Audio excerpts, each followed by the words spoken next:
Welcome to Rico 12. I'm Justin B., your host and a child of an all-powerful and perfectly loving God and an addict living in the miracle of recovery one day at a time. Rico 12 is an open to all addictions and afflictions organization dedicated to exploring the common threads of the differing manifestations of alcoholism, sharing tools and offering hope from those walking a similar path. We gather from diverse backgrounds, faiths, and locations to learn and support one another. Our speakers come from various fellowships and experiences demonstrating the universal principles of recovery. Rico 12 is not allied or affiliated with any specific 12-step fellowship.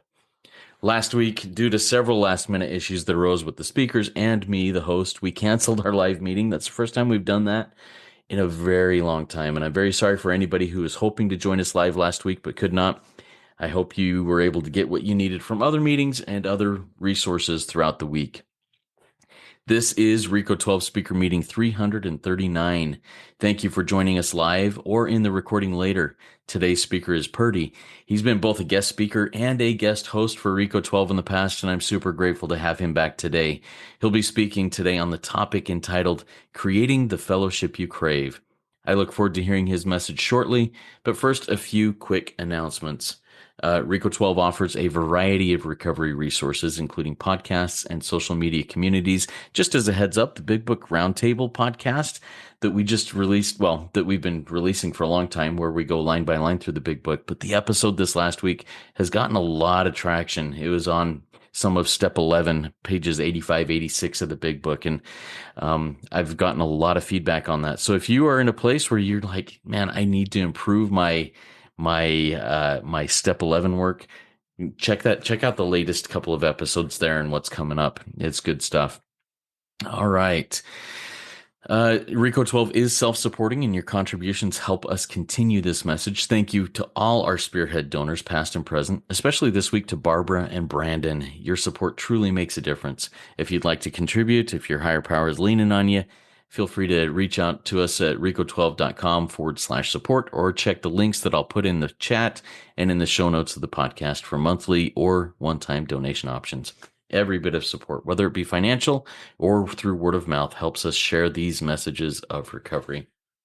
All right, I'm going to introduce our speaker now. I'm excited to hear from Purdy, and here's just a little bit more about him. Purdy is a recovered addict. The obsession to drink and use has been lifted through a 12-step program of action. Action heals the soul. His peace now with God fires up his soul, and Purdy is all in. He's an active sponsor at all times. He does service and is the founder of Spiritual Cartel, a meeting in the UK which runs 365 days a year. Purdy is very grateful and humbled by it all. He has a peace today like nothing he has ever experienced and can feel serenity from the inside. No longer driving the external, it's an inside job. And today Purdy has a mind that sits free. Trust God, clean house, help others. Take it away, Purdy. The floor is yours. Hey, thank you, Justin. Thank you so much. Thank you so much for asking me to be of service. It's an absolute honor and a privilege to share any recovery platform, just this opportunity to do what we do. Darkness reversed, eh? Darkness reversed. Create the fellowship you crave. In page 164, he will show you how to create the fellowship you crave. And when you come in, for me, and really speaking to anyone new, if you're listening to this, was debilitated from my disease, the disease of self, manifested by, drink, drugs, sex, drugs, rock and roll, all the things, all the external, whatever it is, people, places, things, etc. But ultimately, this illness of self, this illness of the mind, this darkness of the soul, to come in here absolutely debilitated from a disease and have absolutely no voice, no purpose. It is a miracle by God's grace that this is completely and utterly turned on its head, where we have the opportunity to create the fellowship you crave. God gives us that opportunity. And it has been an absolutely beautiful journey so far. I've recently just turned 2 years. I've had 2 years of sobriety. And I've just seen, it speaks about it on page 189, or page 89. In fact, let's read it from the Big Book, because sometimes I get the words mixed up, and that's okay. Life will take on new meaning.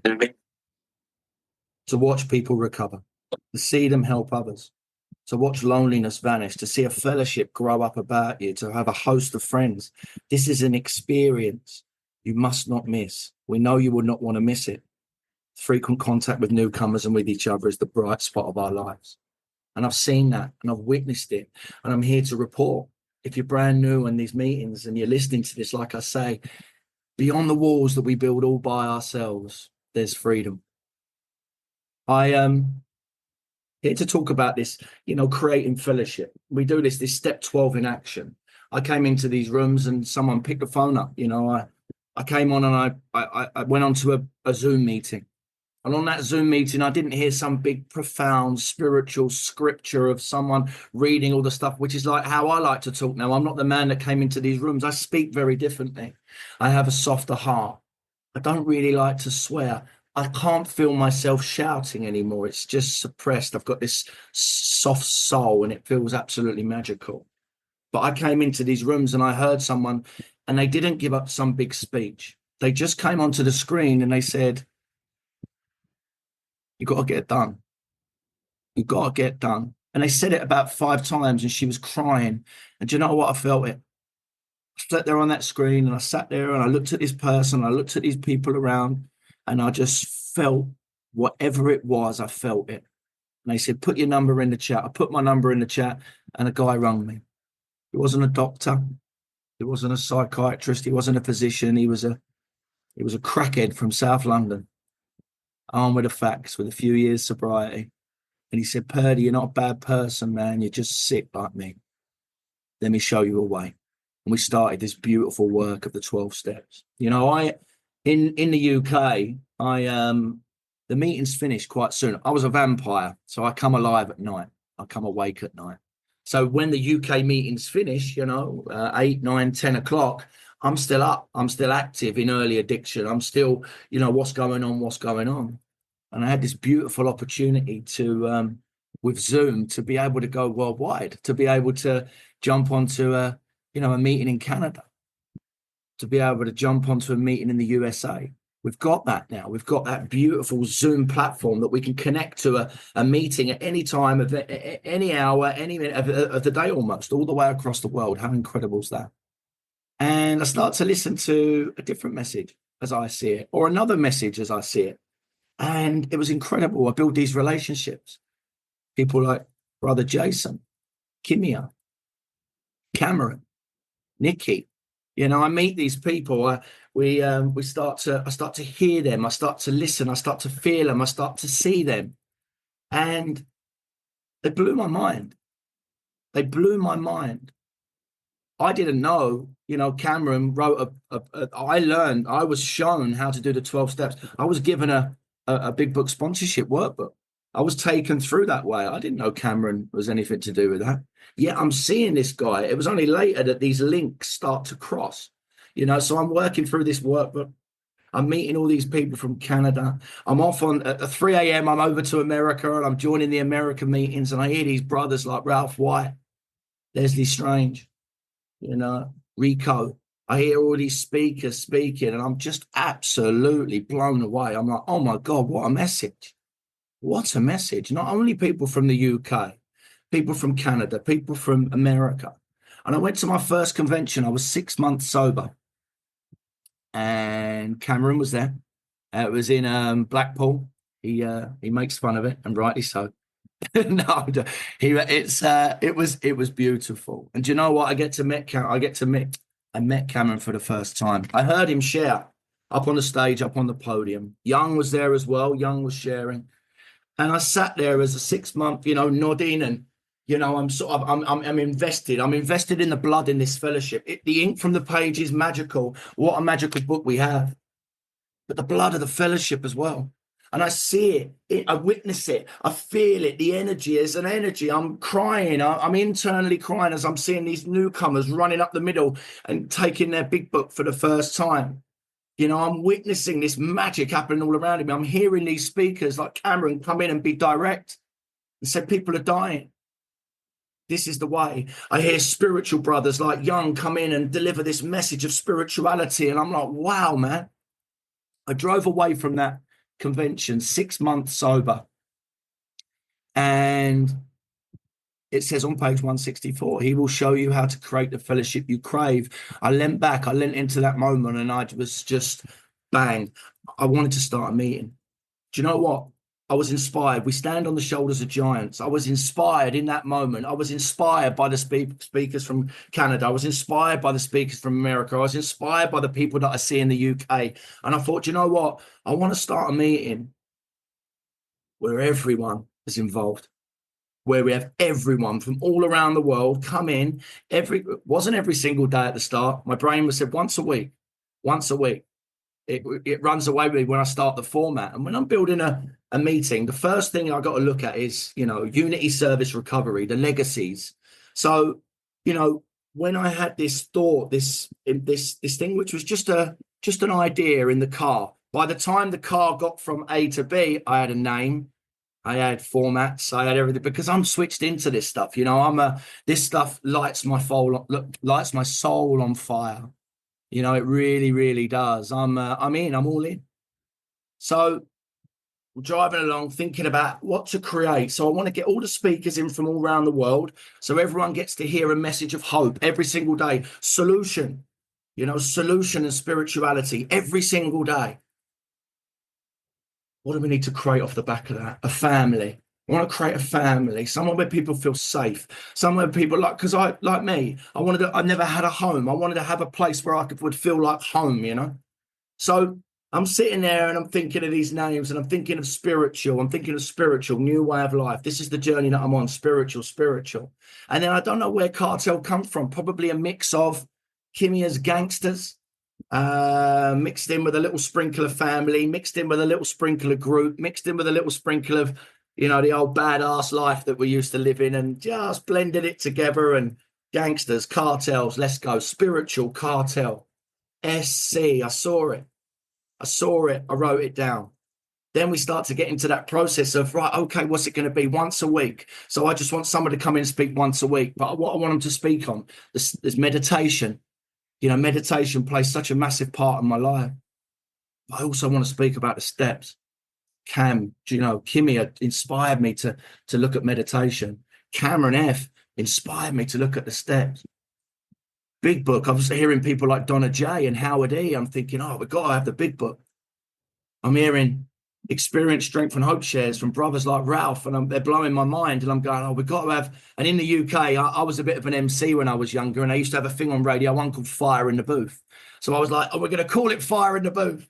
So I've got all these ideas and all these things coming about. But all of a sudden, the meeting was like, oh my God, it's going to have to be 7 days a week. I don't know about service. I don't know about how to create a meeting. I don't know about the first flyer that I ever created was a gorilla on a motorbike with ohms, and it was playing the music in the background, Back in Black. I never know. I don't know the name of the lyrics of the song, but you know the song I'm talking about.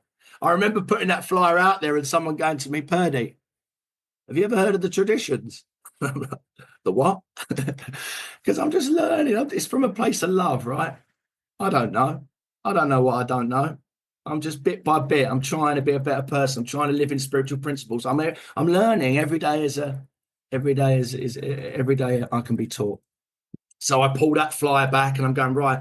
And all of a sudden I'm seeking help from others. You run a meeting. How do you do it? We get invested in this beautiful thing, service. And I'm learning. I don't just go, well, do you know the traditions? I pick up the World Service Manual and I sit there that night and I learn about the traditions. I sit there and I learn. I rang them the next day and said, okay, got it. They went, what?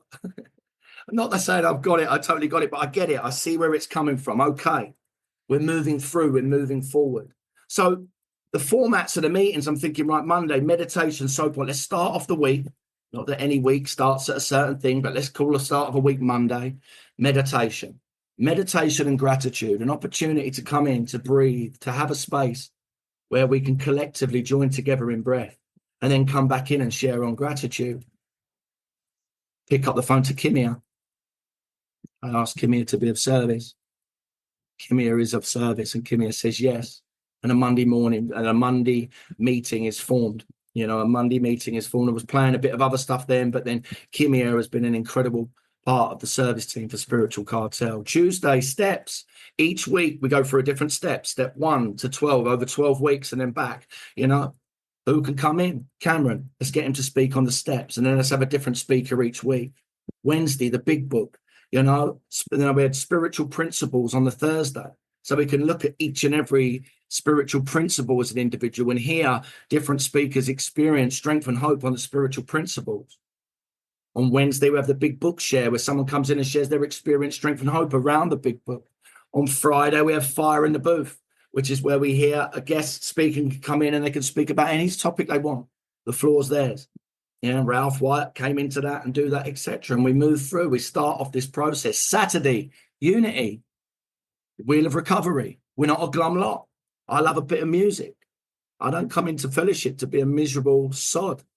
I want to be happy, joyous, and free. And I want to smile. I want to be happy. I like a bit of music. I like a bit of Motown. I like to have a boogie. And so developed a will. There was already a will developed. It was quite funny, this. I've got a funny little story. I don't have got time. I will seriously run out of time today. I could talk about this stuff for hours and hours and hours. I was on another meeting and they used to do a recovery wheel and it just used to spin. And I thought, how cool would it be to have music to this? So I start putting music to it. So one week I've got the house week, then I've got the garage week, then I've got club night. So we're doing all this stuff, but I start ego starts to take over. God shows up. I didn't only send the flyer out. This week was going to be the best week ever. It's going to be the biggest show that CA has ever seen. This is my head. I'm doing it from a place of love, But what I'm doing is I've created these flyers. Not only have I sent the flyers out to all the group, I've sent the flyers out to every individual that I know in fellowship. There's 300 things gone out. Loads of people have turned up to this event. And I go to press the wheel and the computer stops working. And there's a silence in the room and there's hundreds of people looking back at me and I'm sitting there and I'm trying to press the buttons and I can't press the buttons. And then and it works and I'm trying to play the music and the music's not working. So I walk over to the side and I trip over the table and I fall on the floor and I'm trying to pull the wires out. And as I plug the wires into the stereo goes. And I'm going, oh my God, guys, I'm so sorry. I was in a right old kerfuffle. I was right in self. I was red in the face. I couldn't breathe. You know what I mean? And I just said to the guy, I said, look, it's about 5 or 6 minutes had gone past. I was like, guys, I'm so sorry. Can you just give me a minute? I went over to the corner of my room and I sat down on the floor and I looked up at God and I went, thank you. I am an idiot. I am an idiot and I get it. And thank you so much for the lesson. I came back in. I said to the guys, there won't be any music this week. And we did it. But anyway, just a story that humbled me straight there and then. We do the recovery wheel, where it's set up in a way that we can listen to music and we can come in and we can share on many different topics. So we get the group involved. Not only is it the speakers, we get to hear from the group. We get to hear 20, 30 different shares from fellows that come back in and can listen, have a bit of music. After that, we always have a unity event. Unity service recovery. Had to create something that had unity. So I did a bit of a quiz where every single Saturday night you can stay on after the meeting and fellows can join us and we do a big quiz. I've just recently been asked, I've just come back from the Bournemouth convention. I was just recently asked, this is 2 years on, to do a quiz at a 3-day Bournemouth convention, and it was electric. It was absolutely magical to look out and see 200-300 addicts absolutely jumping around and having a time of their lives, getting involved, teamwork, sitting around tables, pads being passed around, trying to work. It was just magical. And that stemmed from create the fellowship you crave. That stemmed from that Saturday night, that unity, that word unity. Wow. I didn't plan this stuff. This is just the way it goes as we move forward. The meeting, then on a Sunday, we have the big book study, an opportunity where people can come in and really listen to the book. And I was introduced from young to a lady called Donna J. And when she wrote from the book, I heard something different. My soul she says, draw forth the deeper meaning of the words. And we have a moment where half a page, sometimes a page, we're on a 45-minute session. She'll just read. And each week she comes back like Kimia, Donna, incredible service. It's been at Spiritual Cartel every single week, every single Sunday as she continues the full 164. And nearly 2 years on, we're up to about page 100. But the next part was to make sure everything was recorded, so that there's an opportunity for people to be able to listen to this stuff. The Spiritual Cartel library, audio library, has over 425 speakers from all over the world that have shared just in the last 18 months on meditations, on, steps, on Big Book, on spiritual principles, fire in the booth, Big Book studies. But what's developed from that as well is special events. I'm a seeker.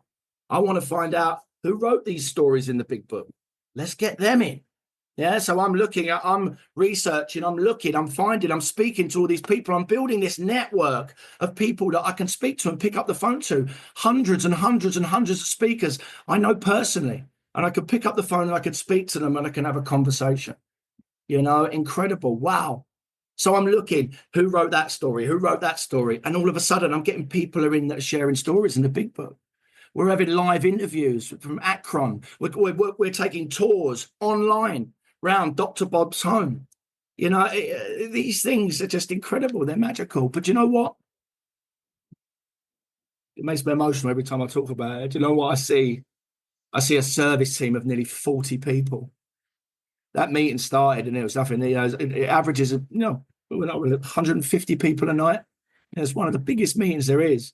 But what I see, not only do I see solution, sponsorship, spirituality, I see service, I see people being of service, I see people putting their lives back together, I see a commitment from a well-run discipline of the well-run meeting, all the stuff that goes on behind the scenes, which is open to everybody. There's a WhatsApp group with 4,000 people on it. Everything, the minutes are published, the packs are published, the visibility, complete visibility at all times of every single thing that the group does. Well, open and welcome with open arms to come in and see how it all moves forward and all moves through, and all the time learning. And wow, this thing happens where people are coming in and people are staying well.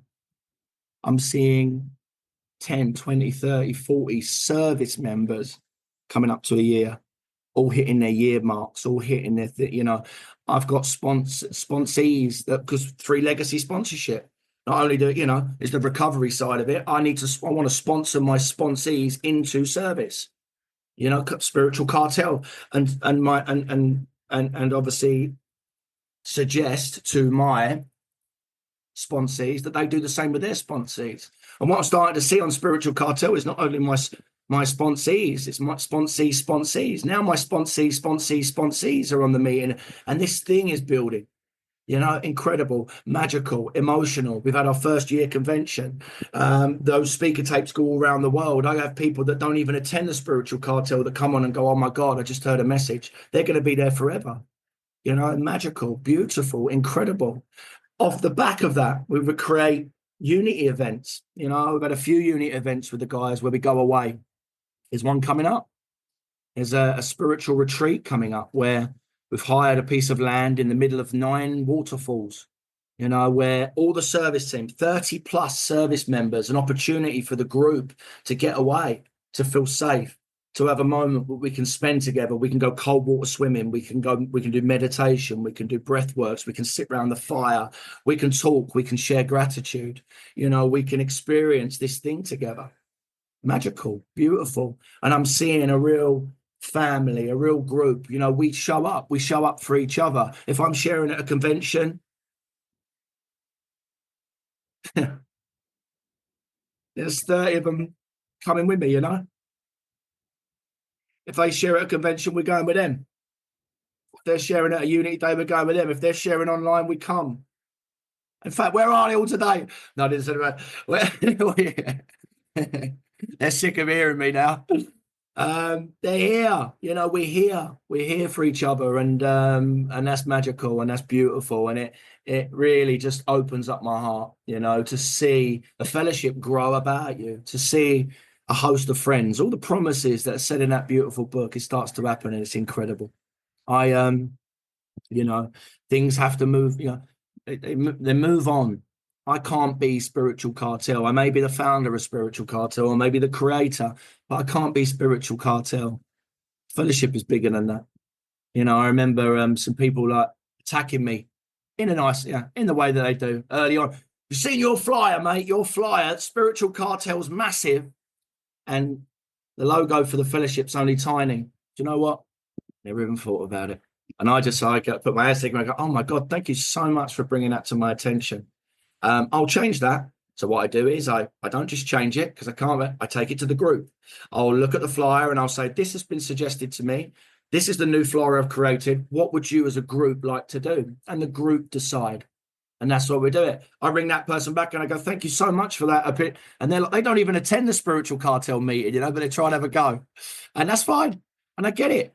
Thank you for showing me. I remember when I used to send flyers out with videos. So they used to press the button and it used to be there used to be music and everything to it. And people used to really like it. They used to go, I love your flyers. And then one day someone rang me up. And they said, Purdy, can I just say something about your flyers? Have you thought about the newcomer that haven't got any memory on their phone? And when you send your flyers out every single day, because it's 7 days a week, you're eating into their memory. I went, oh my God. Thank you so much for telling me that. It's funny how the mind works. Our brains look at that, sending those flyers out. I'm just trying to do a good thing. But what it is when someone comes to me with that information, I can just go, oh, thank you so much. I take the videos out. I go back to the group. I say, this has been suggested. Guys, this is what we're going to do. And the group come back and vote. And it was unanimous. And the group said, yeah, that's the way this works. We're all in this together. We're all in this together. And I hate to see gossip and slander and soul murder. We're in this together. We're trying to do a good thing. Embrace each other, man. Put your arms around each other. Lift each other up. Pick each other up. Have a conversation. Have a conversation. I'm not Spiritual Cartel. I have to move away from that. I've taken them more behind the scenes now as I'm looking at operations and the back workings of the stuff. And a new group comes in. So much so that I went on there the other day to get a bit of service and I wasn't voted in. Who the hell do they think they are? Do you know who I am? I am Spiritual Cartel. I have to do a bit of work around that, but that's okay. That's only my abandonment issues. That's only my you're not loved and all this, all the stuff, this program stuff. It's okay. I'm able to get quiet. I'm able to get into that moment and go, it's okay. I'd prefer someone else to have service over me. That's the reality. But there's still that little bit inside that wants to be loved, that wants to be liked, that doesn't want to feel pain and hurt. That's cool. That's what we got the program for. That's what we move forward. So now it moves. It gets, it goes and it goes whatever way it's going to go. Incredible. Spiritual Cartel has been absolutely beautiful. It's inspired me to go off and create other meetings, 6 and 7, the spiritual seesaw. I was so inspired, 6 and 7. I live my life in 6 and 7. Okay, I'll start a meeting, which is once a week, where I get speakers. I built a network of speakers that can now come in and speak on 6 and 7. I'll audio record it. I'll library it so people can access it, just like Spiritual Cartel. And then do you know what? I get asked to be a facilitator on a 12 steps in 4 hours workshop. And it's very important to me that. I can't tell you how important that is to me. That book saved my life. That workbook saved my life, And to be surrounded by the people that created it 17 years ago in Canada, this lunatic, this outright mental defective, 17 years later in London, picks it up and it saves his life. In the background, I can hear my kids laughing. I can hear my kids playing in the other room. I'm daddy again today because of this program, because of that workbook. I'm a good friend. I'm a support to my ex-partner. I'm a friend. I help people. I hope that I'm a hope dealer, a lighthouse. I like to spread, love and joy and peace and harmony and all this stuff. I like to support. I like to get in there. I like to help people. I like to sponsor. I like to, I get the opportunity, an honor and a privilege to talk a lot, to be able to come on because you guys gave me a voice. This gave me a voice. Fellowship gave me a voice. You guys on this meeting right now gave me a voice. I had no voice before. This fellowship lights me up. Service lights me up. People, everything involved in this thing, it lights me up. The speakers light me up. My life has completely and utterly changed because of it. Completely and utterly changed. Get to be of service and I get to do all these beautiful things. It is incredible. It is available to anyone. Create the fellowship you crave. Go after it. I don't want a trophy. I don't want a certificate. I don't need any of that stuff. You do it from a place of love and all these magical, wonderful things start to happen. Trust God. I accidentally paused the recording there, but it was right at the end. Thank you so much, Purdy. Man, that was so powerful. I love your energy. I love your story behind how Spiritual Cartel was created. And I've got a couple questions and a reminder to our live audience. Hey, if you have a question for Purdy about anything he shared here or what he's about, please type it in the chat. I will get to those questions as we get along. If you want to remain anonymous, type in anonymous or direct message it to me. You know, Purdy, your story about starting Spiritual Cartel is somewhat similar to mine with this Rico 12 project that I did.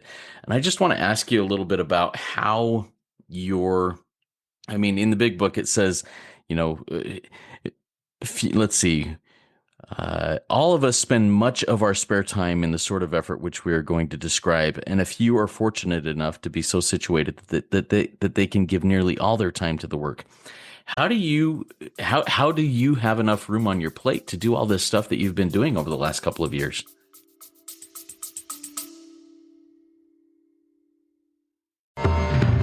Got questions about addiction, recovery, or just life in general? Let's noodle it out together. Grab your big book, a pen, a highlighter, and a notepad, and join Nikki M and me, Justin B, on Rico 12 Noodle It Out with Nikki M. Each episode, we take real-life questions, ours, yours, and those from the recovery community, and dig deep into the big book of Alcoholics Anonymous to find real, practical solutions. So, if you're ready to do the work and apply the solution, tune in to Noodle It Out with Nikki M, streaming now on your favorite podcast platform.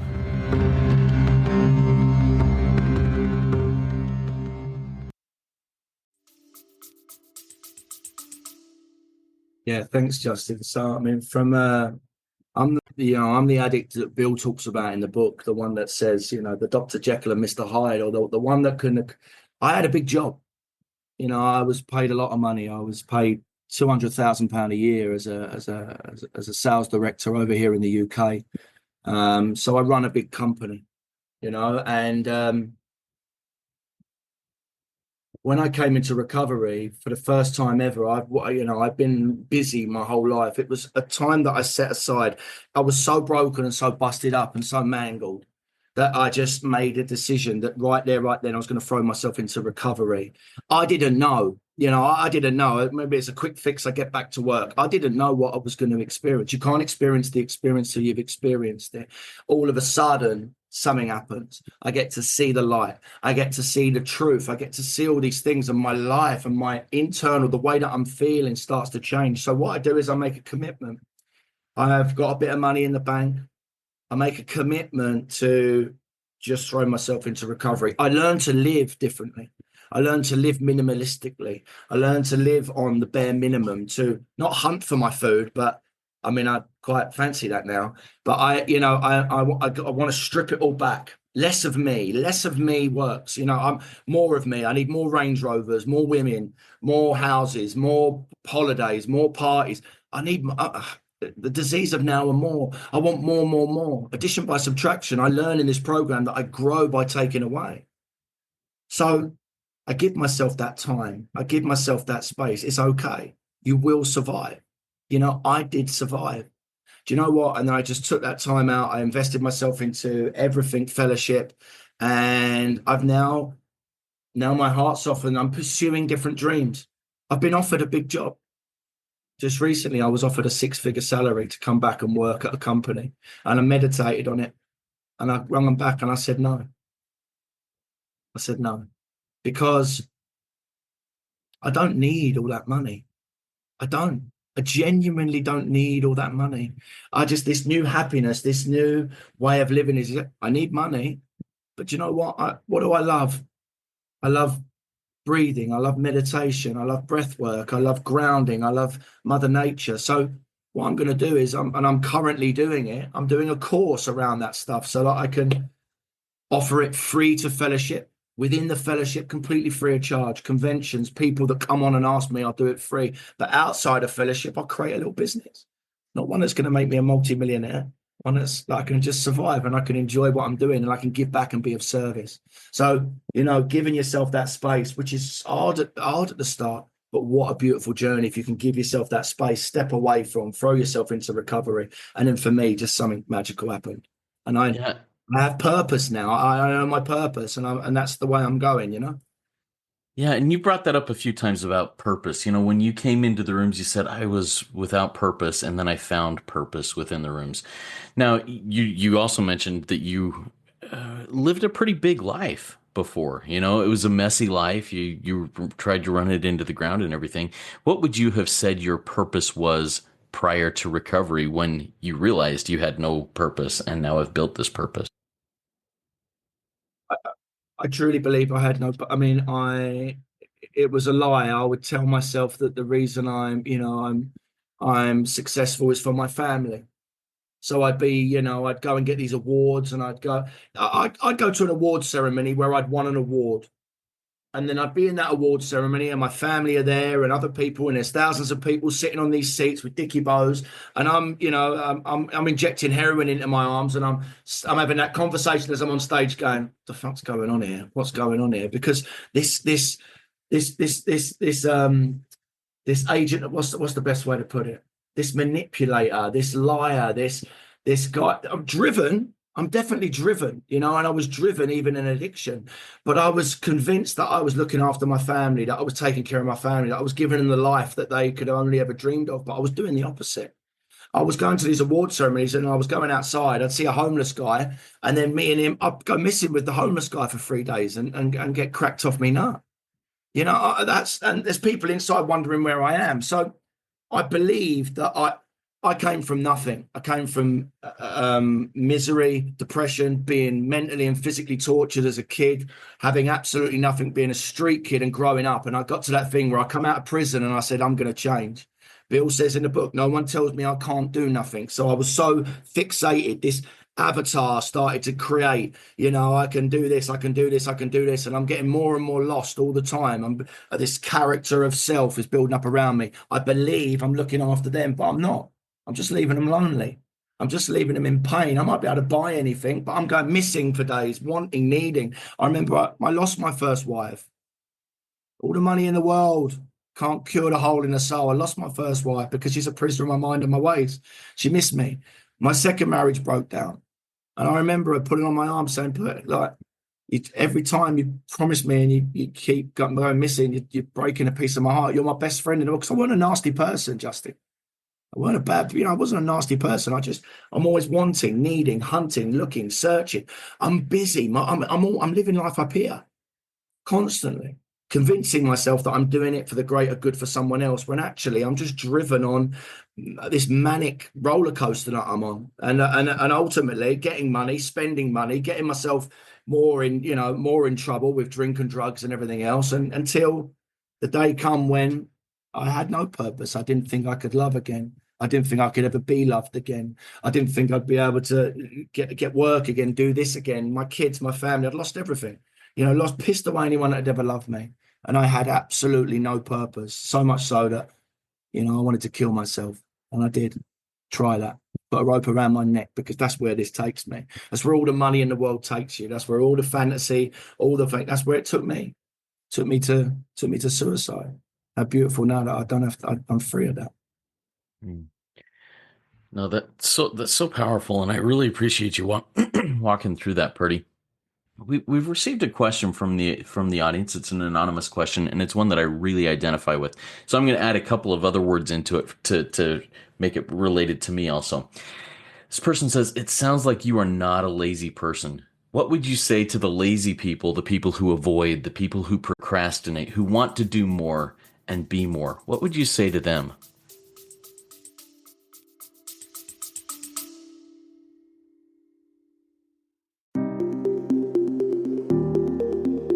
Hey, Spearheads, if you're looking to dive deeper into the big book of Alcoholics Anonymous with people who live the solution, then you won't want to miss Rico 12 Big Book Roundtable. Join David G., Nikki M., and me, the moderator Justin B., 3 recovered addicts from multiple fellowships, as we break down the big book line by line. In each 30-minute episode, we share our experience, strength, and hope in a real, raw, and practical roundtable discussion So, if you are ready to learn and apply what you learn, tune in to Rico 12 Big Book Roundtable on your favorite podcast platform.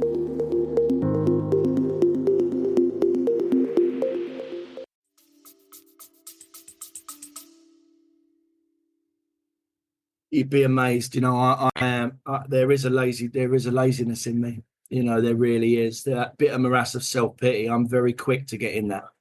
I'd have to do a lot of work. I had a lovely conversation with the newcomers at the Bournemouth Convention, right? I'm on the stage. There's people dancing around everywhere. There's lights. It's all going off. And you'd think it looks very like, oh, wow, what you are super confident. How can you do this? Oh, my God. It's you guys that allow me to do it. It's God that allows me to do it. I'm not that guy. I'm driven, but I'm driven in a different way. And it's not ego in fellowship. So for me, I come off that stage. Newcomers come, how comes you can do that? And I said, that's not the story. The story is when I come off that stage and I walk down, because I didn't say anything to anyone. I walked down the stage and there was a door on the left. I come off the big convention stage. I walked to the door on the left. I went down. I found a quiet place. I got on my knees and I sat there and I prayed, because my brain is saying, you ain't good enough. You're shit. You've ruined everyone's night. You didn't dance properly. They weren't dancing it. You should have added that track. You should have put that in. You should have done that. And all of a sudden, I feel so fucking lonely, and I excuse my language, Justin, brother. And so I have to go and pray that out. God, with the willingness to get up, because I'll naturally want to close the curtains. I will naturally want to go and lay down. I will naturally want to not pick up my phone. I will naturally want to shut the world off because the noises are too much. That's my natural. That's my go-to. That's my default setting. What I have to do is I have to lean into God. I have to pray for the willingness. God, help me be willing. And that can be a simple, God, let me have love in my heart. Let me be willing. Let me fill my heart with love. Let me show love. Let me show love. Let me show love. God, please help me show love. Give me a loving heart, God. Give me a loving heart. Give me the energy to get. And I just talk. I said, don't pray for yourself, but it's helpful to others, because I want to be as maximum service to my fellows. I don't want to lull about in my cesspit of self-pity. But that is my default setting. I'm not good enough. I haven't got a message. I can't help people. That's where my brain will go. But I have to pray it out. I have to pray it out. I have to breathe it out. I have to breathe it out until that point where I can open my eyes and feel reborn and get up and then glide. That's what it feels like. Staggered when I'm me. Gliding when I'm breathing, when I'm with God. So it's that work that you have to do. Get up and go. It's difficult. It's difficult. But, I remember sorry, answers these questions are long, Justin. I love it. They're great, yeah. I remember in step 4 and I was twisted up, and I always tell the story. I tell it in my shares, and, I'm in self. It's Friday the 13th. I'm doing step 4. I'm 13 days into sobriety, and I'm twisted up. I can't do this. I can't do that. I can't do that. Yeah.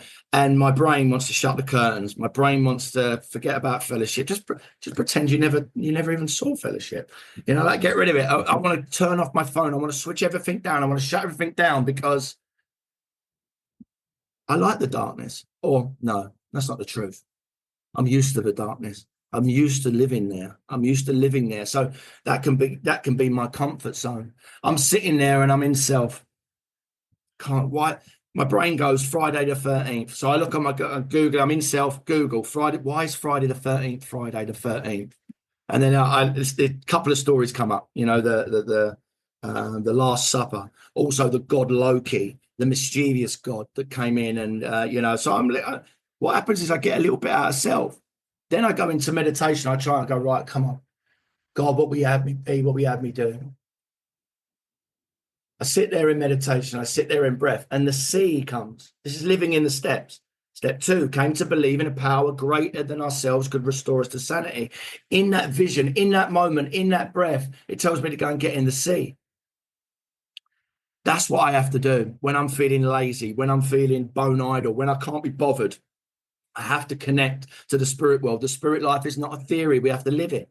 So I go and get in that sea. I swim in the sea. I come back over, and there's a little old woman. And it always reminds me of Kimmy of this. It always reminds me of, not a little old woman. Kimmy's still on. The conversation. the conversation, which I had another time, but it always reminds me of this story because this little old woman walks around the corner. I've never seen her before in my life, and I've lived here a year, but remember, I'm a vampire. She says, "Hello, darling, you been for a swim?" And I say, yeah, I've been for a swim. It's been lovely over there. I'm having a human conversation with another human being. Minutes ago, I was wanting to lay down, wanting to close the curtains, wanting to push the fuck it button, wanting to, get rid of you lot, get out. But I connect, I push through, I push past, I lean into my vision of meditation, and I go and do. And all of a sudden, this woman is presented with me, and she says, "You've been for a swim, darling. I see you and your kids. You're always over it playing." I go, "Yeah, that's right." And I always remember what Kimmy has said once. She said, "What if God was one of us?" And I cried when she said that. Simple words. What if God was one of us? And I cried my eyes out. And she said, "Listen here. I've got a beach up down there on the beach. It's got kettle in it. It's got surfboards. It's got a place that you can sit and sunbathe. The kids can sit in there and play if the sun's too hot." A total stranger, by the way. Anytime you want the keys, knock round my house and come and get it. Now, I remember, Justin, coming up to my flat and sitting there for a bit and going, what just happened then? What just happened then? God's impact on me was sudden and profound. A clear wind on the mountaintop blew through. All these words, which are disguised maybe in different ways in the book, but it's the same thing. Bang. There's God. There's God against me, against my will, against my fight. This is why, I'm going to stick to my darkness here. I ain't moving. I ain't doing anything. I move through. I move into the steps, and this magical, beautiful, wonderful thing happens. So the answer to that question, I pray. I pray for the willingness, and I be of service. When I'm feeling the darkness, when I'm feeling the pain and the suffering and misery, I lean into the steps. I lean into meditation. I lean into God. I lean into my fellows on the screen. I pick up the phone, ask them how they are. That takes time, but it works. Thank you so much. Yeah, and our live audience is very much in tune to where I'm at in these questions. This next one comes from another anonymous member. This person says, "Thank you for your service. I've also jumped headfirst into recovery. However, in my experience, recovery fatigue happens. Multiple sponsees, multiple daily recovery calls, daily in-person and Zoom meetings, sharing recovery with anyone that is willing to discuss, all in the guise of creating the fellowship I desire. Sometimes the recovery process can become an addiction. Even though all of this can be so nurturing, it can also be exhausting. How do you handle recovery fatigue when recovery feels exhausting?" Great question. I don't feel fatigue. I'm at the peak of physical fitness. I'm ripped. No, I'm absolutely not. I get it. I feel you. I completely and utterly understand.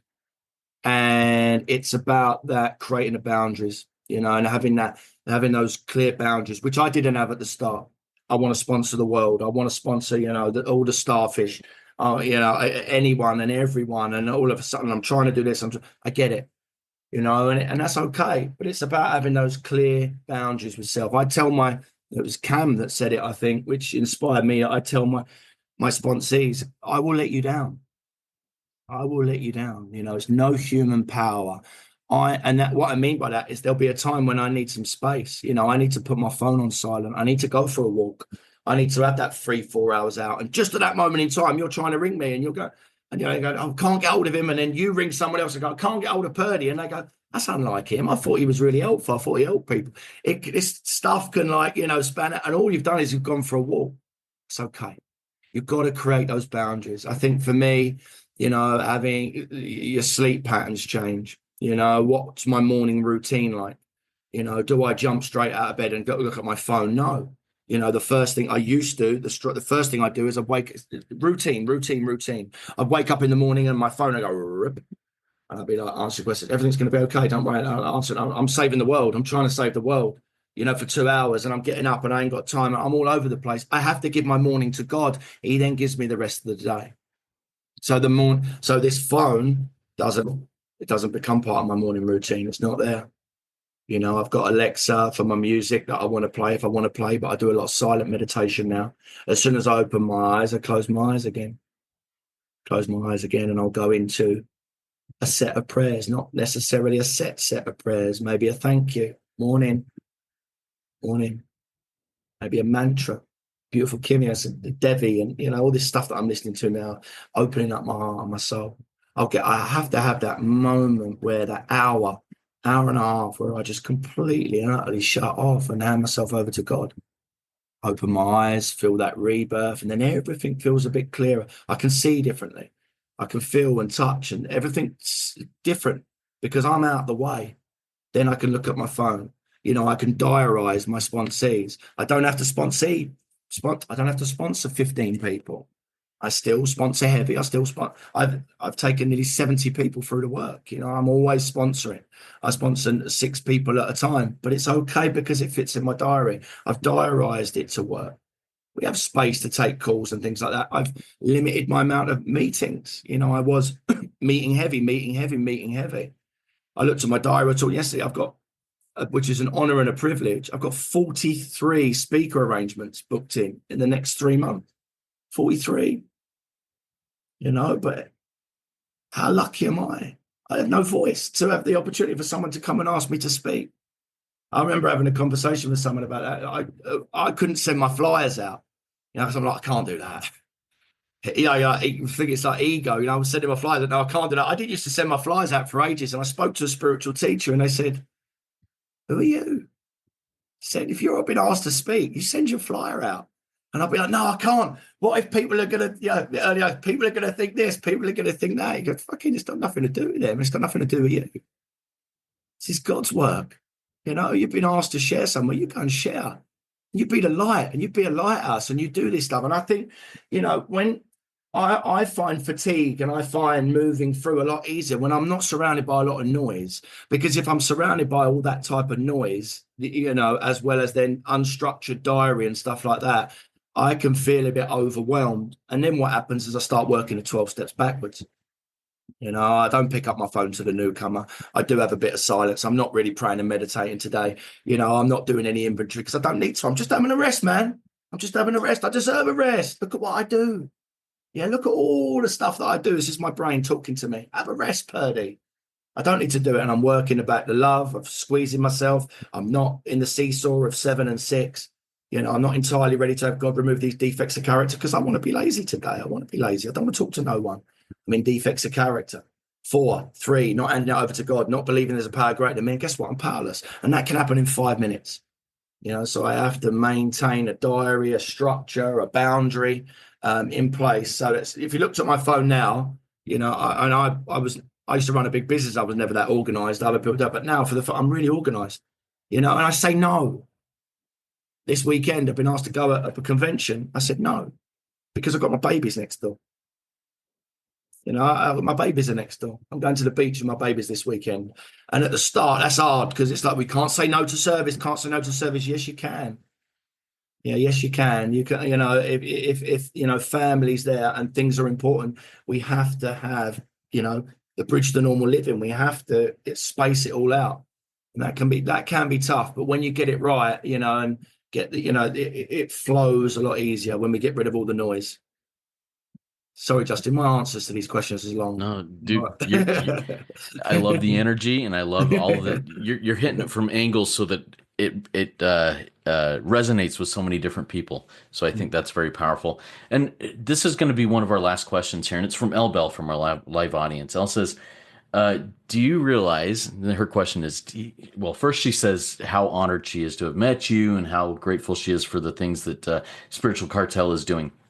But she says, "Do you realize that the spiritual cartel that you've created, along with the endless efforts of service members, is saving lives?" And I think that's such an honor. What's your take when somebody comes up to you or sends you a message and says, what is happening here is saving lives? How do you respond to that?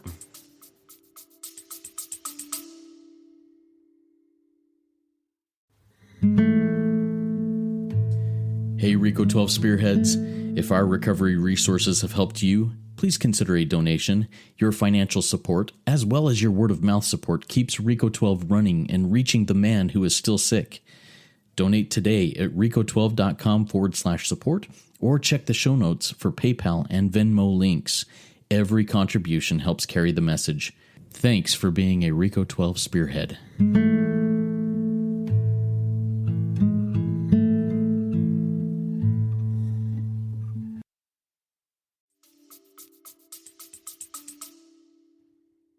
respond with, this saved my life. That's why I do it. And that's why we do what we do. That's why we're of service. This saved my life. My kids are next door and I can hear them laughing. I can hear them playing. I've got, my life is completely different because of fellowship, because of meetings. So that's what we do, right? And it's very humbling and it's very beautiful when anybody says that and anybody comes up as, do you realize you're saving lives? Oh my God, you saved my life. Oh my, wow, that's what it's for. And you know what? That drowns out all the noise of the envy. What's the words? The hate, the gossip, the miserable stuff that we don't want to be surrounded by. You shouldn't be doing that. Who do you think you are? What are you doing that? It drowns out that noise because that's the reality. The reality is one addict talking to another, a group of addicts talking to another with a solution, with sponsorship, with spirituality, with a passion, with an energy, with a fire in the soul for this stuff because it's saving lives, saves lives. So do you know what? I'm going to keep doing it. And that just inspires me every single time. I remember getting in self when I went to share a Unity Day in the UK, and my brain's going, fucking Purdy, you've shared enough. No one wants to hear your message anymore. They know about the beach up. They know about the woman. This is my head, and I'm convinced. So what I'm doing is I'm drowning myself in self so that my message isn't going to be as clear. And then it was one magical thing happened, I think, but I want to talk about the end result. So then I 6 and 7'd it. I prayed on it. I was shown something through God. I was awake. I was awoken. I went out there and I shared my heart out with passion, with energy, as I normally do. And there was a newcomer.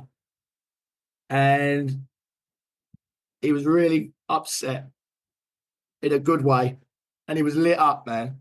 And he'd come and he put his arms around me and he dug his fingers into my back. And I could feel God's grip. I could feel this kid grabbing my neck and I cuddled hold of him and I said, it's going to be all right, man. So everything's going to be all right. I shared another Unity Day 8 months later and he's there, glowing, 8 months sober, sponsoring other people. And there it is. All that noise, all the crap, all the you're not good enough, all the it's nothing to do with me. Get out the way, Purdy. We don't need a certificate. We don't need a trophy. But you know what? What we do, each of us, we are uniquely qualified. Every single one of us. We know what the darkness is like. We know what the pain's like. We know what the suffering's like. We know what the misery and the anxiety, we know what it's like. But you know what? After having had a spiritual awakening, a profound shift in consciousness, we don't want to do that anymore. So we can put our hand in the pit and say, brother, sister, come and hold my hand. I know how to hold it. That's the magic. That's the miracle. That's what we get to do here. So anytime anyone says anything like that, it just fires up my soul even more to keep moving forward and doing what we do. Thanks, Hillbill. Yeah. That's a perception change that I've had here recently is this saving lives thing. I used to see myself as a frontline soldier in this battle, but more recently I felt my higher power say, hey, Justin, hang up your gun, hang up your knife, hang up your weapons, get a first aid kit. You're a medic now. Get out there in the field as a medic. And that was such a powerful shift of perception for me. As we close up here, Purdy, do you have any final words of wisdom for us? Just love is our greatest energy. And, we can recover, every single one of us. Witness to that. I never thought you could. If you're listening to this, never, ever, ever thought it was possible to be happy, to feel love, to have any purpose, to have any direction, to just want to live. That has completely changed through working this program, through being connected with people like yourselves, through what it is we do. I've got a big heart. I can love again. I can feel love. I can feel happy, joyous, free. All these things that talk faith, courage, hope, joy, love. I mean, wow, the family can get put back together. But whatever, I can help people put their families back together. Just come in, come all the way in. Doesn't make sense at first, but your past is not your future unless you live in it. And we don't have to live there no more. If I don't heal from what hurt me, I'll keep bleeding over people that never cut me. I get the opportunity to break those chains, and I get the opportunity to come in here and be of purpose. And that is why I'm a super, super duper proud member of CA. I know exactly why I'm here. I know exactly why I'm here. I know what I'm here to do. And it is an honor and a privilege. Come in. Awesome. Thanks, mate. Thank you, Purdy. It's been an amazing meeting. If anybody out there has any questions, want to connect with Purdy, with Spiritual Cartel, please send me an email at rico12pod@gmail.com. I'll make sure to get you connected with him and with Spiritual Cartel. It's a fantastic fellowship, fantastic series of meetings. So jump in there. If you haven't already done so yet with Rico 12, please consider rating and reviewing us on Apple Podcasts or Spotify. It's a powerful way to work Step 12 and to share this message with others out there. We get listened to hundreds of times every week, and I'm just grateful for that. All right, next Friday, we hear from a first-time Rico 12 speaker, Jesse S. Oh, that's just beautiful. Beautiful, beautiful. A first-time Rico 12 speaker. I look forward to hearing his share entitled Meaningful Service is the Key to Recovery. So stay updated with that on the email list and our WhatsApp group. Now let's wrap it up with a recovery prayer that Purdy's going to say for us to launch us off into the rest of our day. Thank you, Justin. Thank you, everyone. There's loads of magic behind your mornings. God, I have no idea where I'm going. Do not see the road ahead of me. I cannot know for certain where it will end. Nor do I really know myself, and the fact that I think I'm following your will does not mean that I'm actually doing so. But I believe that the desire to please you does in fact please you, and I hope that I have that desire in all that I'm doing. I hope that I will never do anything apart from that desire, and I know that if I do this, you will lead me by the right road, though I may know nothing about it. Therefore I will trust you, always. Though I may seem lost in the shadow of death, I will not fear, for you are ever with me, and you will never leave me to face my perils alone. Amen. Amen, amen. Everybody, come all the way in. Sit all the way down. Remember, there's one who has all power. That one is God. May you find God now. And something that was said earlier in this meeting, you gotta get it done. You gotta get it done. It's totally worth it. There was a man put his hand by the side of his mouth, and he wanted to scream, but the sound never came out.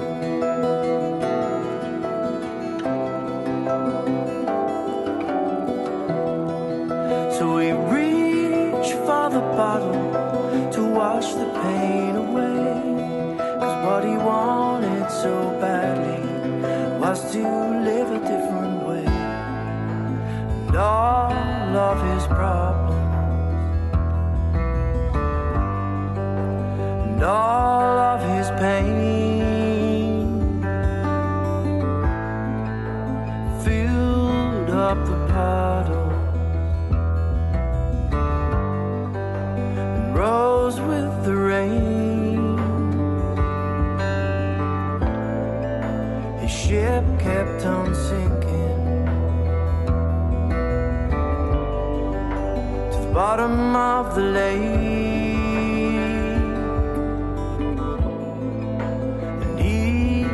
For certain that he was just a fake, just a fake. Was a man put his hand by the side of his mouth,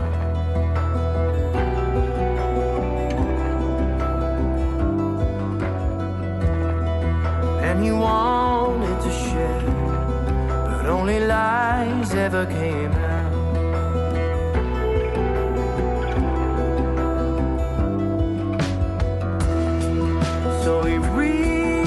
For the needle to numb the pain inside,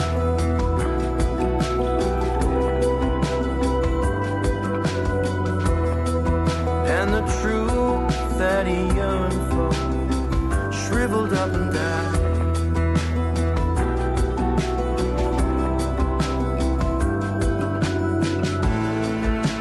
And all of his problems, all of his pain filled up the puddle, rose with the rain.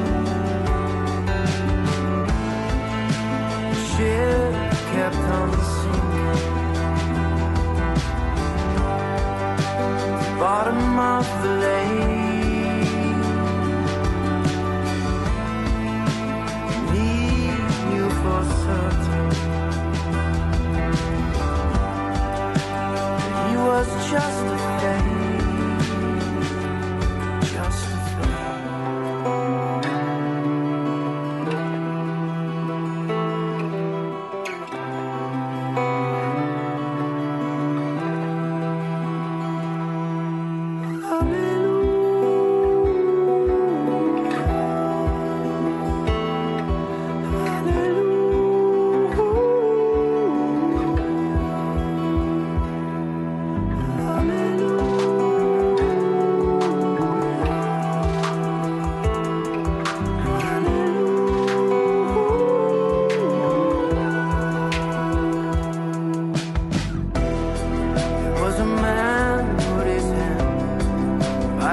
side of his mouth as he read from the book, only truth spilled out.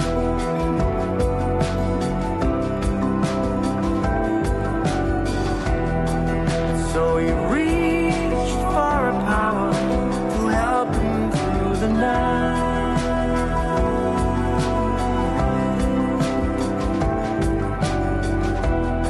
'Cause what lives in the darkness dies in the night.